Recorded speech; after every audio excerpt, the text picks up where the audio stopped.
No, let me just say I've never been in this part of the country. It's kind of nice, beautiful drive coming up. And the cause is for a great cause when you talk about giving scholarships to kids. So I'm on board big time, looking forward to this evening, and I hope everybody has a wonderful time. Okay. With that being said, we can open it up for questions. Dustin? Mike, what's up? Just obviously you've had a couple months to kind of process, your first 4 years as a college coach. But just how have you sort of self-evaluated? What do you feel like went well? What do you think you did well, and what do you want to do differently in year two? Well, again, I took this job for one reason, man, is to win a Big Ten title and a national title. And, we fell short of that. I thought our season was very productive this past season, considering where we started when I came in as a coach. We had a lot of barriers to knock down. I mean, we were trying to put a ball club together where you had players that didn't raise their hand to stay on board, and we had to do a lot of damage control to make sure that we kept the right pieces in place. And it started with Trace Jackson Davis. He gave me the opportunity to coach him. Everybody else seemed to fall in line, and then we were off and running. We had our ups and downs, but for the most part, we made the late run that we needed to make to break that streak of not being in tournament play, and we were able to get in tournament play. And I was happy because it gave our kids who had never had an opportunity to experience that a chance to see what NCAA playoff basketball is all about. So I just hope it's something that we can build on coming into this season, because that's what it's going to take. Zach, then Jim. Yes, in particular, knowing Trace is back, having, I would imagine, just kind of your roster settled at this point, just how do you evaluate it? What do you feel are the priorities as these guys start to come back to campus as a whole, I assume, early next month for you in terms of what you want to get done this summer? Well, again, the process has got to be speeded up, man. When you bring in freshmen, freshmen are freshmen. They come from high school and trying to learn the college game. So I got to help them speed the process up. I think that they will play next year and be a big part of our rotation. And then the guys that were here the last season, I need them to make a major step in terms of where I like to see this team go. Again, the only thing I'm pushing is first things first, is trying to win a Big Ten title next season. And then, once we get into tournament play, if we're fortunate enough to make that happen, then we'll go from there. But we're going to take it a game at a time, a practice at a time, and just see where it leads us. But we got a lot of work to put in, I know that. Jim, Kevin, and Mike. Mike, you mentioned that having important pieces in place. Obviously, Trace Jackson Davis making his decision known this week. What does that mean to you, first of all? But how important is that in allowing you to do what you're trying to do? And how you learn to balance growing his game while growing his team at the same time? Well, again, that was the major piece to our puzzle, getting him back. I thought it was great that Race, made the commitment to come back. But I was chasing Trace all summer, basically, trying to get him to commit to come back. And things kind of fell in place for us. A week ago, I went out to LA to see him, and I went to Chicago, but he didn't show up in Chicago for reasons that he wanted to come back. And so I came back home, met him in Indianapolis, and he made the decision to come back. Now, he's got a lot that he's got to bring to the table next season. And I'm not going to put added pressure on him.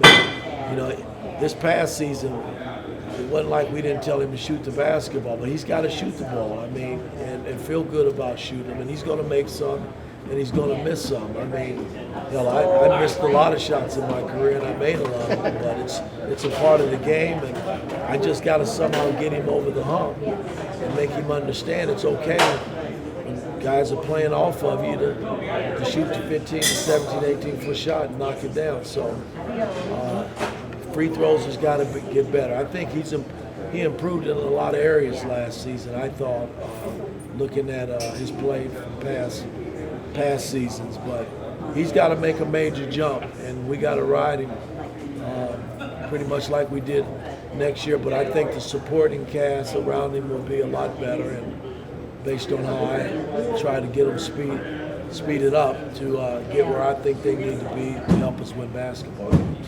Okay, Kevin, Mike, then Alex. Yeah, Coach. How do you address shooting during the offseason, and are you a guy that believes in tinkering with people's forms, or what's your philosophy on that in terms of maybe getting guys better? Well, again, there was an article that my wife sent me based on past 3 or 4 years of Final Four teams and how they shot the three ball, and we ended up 33% in shooting the three ball. We went through a phase. When I started the season, I didn't know who was going to be able to make threes, and we struggled. And then we went on a rage where we were making threes, and then coming down the home stretch, we got away from knocking them down. So I think when you shoot them, confidence has a lot to do with it. I think we've added a few pieces that I think guys will be able to make the three ball, and guys that were here last season, they're in the gym now working on the three-point shot. It's a big part of our game, and I get it, but I still think you need low post play, and I still think your defense has got to be solid enough to generate offense for you. So, and we were pretty good in that area as well last season, so we got to continue to grow. But I'm happy where we are as a ball club. Getting Trace back was huge for us. And now we just got to get to the practice floor and build on it and see where it takes us. Okay, Mike, Alex, then Jeff. Coach, during the season, you remarked that you always had a four that can make threes during your NBA time. How much of a factor is that going to be for the development of the guys in the power forward spot during the offseason? And what are your overall impressions of that group, Malik, Race, and Jordan, and whoever else might be coming in? Well, it's going to be important moving forward. I'm not going to put any added pressure because last year, guys, was the first time that I had ever coached a low post player and featured him in my whole career. That was new for me. And Trace and Race both benefited from it. But I just don't think if we're talking about winning a Big Ten title and going to the big dance and perhaps winning a national title, you got to have a balance. It just can't be inside. And I'm just hoping that the summer work that these cats are putting in, it pays off for us because we're going to need everybody that's shooting on the perimeter to be able to make that shot if they're open. And we got a lot of good looks last season. I mean, statistically, it shows that we're in the top 5 in terms of getting open threes. We just got to relax and make it. Alex? The non-conference schedule, obviously you got Kansas. There's been a report that you're going to play Arizona. How is that coming along, and what else can you tell us in terms of what you're expecting to do in terms of non-conference schedule next season? Again, I'm still new at this. I know that we have that ACC Big Ten. and the Big Ten deal, and I have no idea who we playing there, but it's going to be somebody good. I imagine that. And again, like I mentioned coming in last season, I'm not taking any team lightly. I've never done that as a coach, so I don't think we have any gimmies. You guys might think that, but everybody that's on our schedule can beat you if you're not ready to play. And Kansas, Arizona are 2 great teams. That'll be competing at the end when it's all said and done. And we'll see what we're made of when we face those 2 teams, because they'll be pretty good. Jeff? Coach, Trace Jackson Davis said he thought one of the changes you guys that would benefit you guys is more of a focus on offense this season. Last season, obviously, started with defense. Sort of how would that play out, and how would an adjustment like that help you guys? Well, I don't know if the focus would be. I think you got to balance it out. Defense is what won us a lot of games last season, and I'll never get away from that. And I put the defense in early because I knew we had the 2 games in the Bahamas, so the offense pretty much had to wait because the system had to be put in play for us to even be competitive in the Bahamas. And I will never get away from our defensive system and how hard I push guys to defend. I just think offensively, we just got to get a better flow and get guys comfortable in making shots. I mean, that's to me is the big part of it. It's not like we didn't work on shooting and things of that nature, shooting free throws. All of those areas we got to improve in, and it starts with him as well.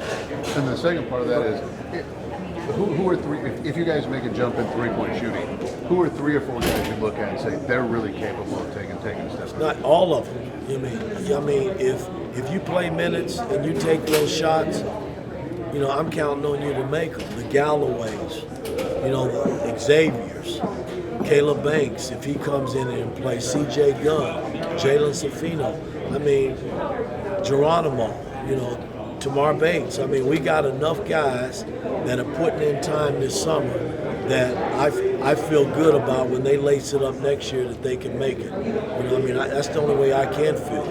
They got to make shots. And I'm not putting pressure on them, but that's the nature of the game when you're talking about trying to compete at a high level. Okay, we're going to go Zach, and then we'll finish up Rick. If you've got a Louisville-based question for everybody, go ahead.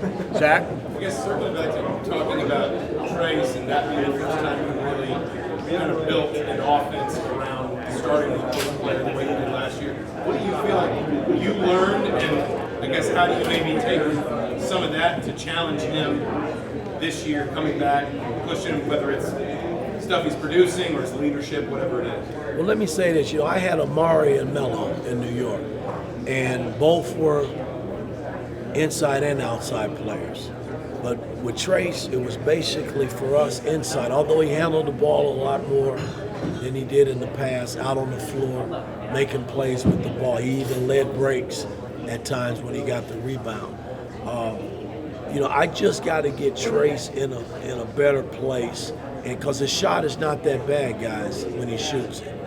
I just got to get him here mentally where he's okay, and because it's okay with me. If the coach says it's okay, it should be okay with you. So I got to get him more comfortable, and I don't think it's going to take away from what he does on the low block. I really don't. Because again, he's going to have opportunities to handle the ball out front. He's just got to be able to make plays when he has it in his hands.